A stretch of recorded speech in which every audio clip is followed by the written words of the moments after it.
జై శ్రీరామ్, జై హనుమాన్. మహాప్రాణ విద్య రహస్యాలు, సాధన గొప్పతనము. ఈ విద్యను నేర్చుకుంటే బాధలను పోగొట్టుకునే విద్య అవుతుంది. దానికి తోడుగా సమస్యలను కూడా మనము తొలగించుకోవచ్చు.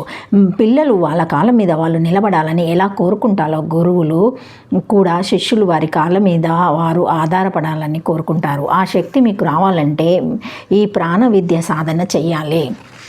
మీరు ఈ సాధనను ఇబ్బంది పడకుండా చేయాలి అంటే ఎంజాయ్గా కూడా ఈ సాధన చేయాలన్నదే లక్ష్యంగా పెట్టుకోవాలి. కళ్ళు తెరిచి ఈ సాధన చేయవచ్చు. 24 గంటలు ఈ సాధనను ఎంజాయ్గా చేయవచ్చు. మీ పనులు చేసుకుంటూ టీవీ చూసుకుంటూ కూడా ఈ సాధన చేయవచ్చు. ఎలా అంటే లంబకోణంగా లాగా ఉండాలి. ఒక దృష్టి బయట, ఒక దృష్టి లోపల ఉండాలి. ఈ అంశ సాధన చేస్తే జనన మరణ నుండి ముక్తులు అవుతారు అని కృష్ణుడు ఉత్తర గీతలో అర్జునునికి చెబుతారు. ఈ అంశ విద్యని మహాప్రాణ విద్య అనబడుతుంది.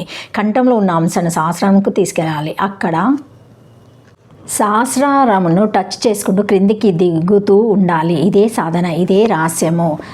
జై శ్రీరామ్, జై హనుమాన్.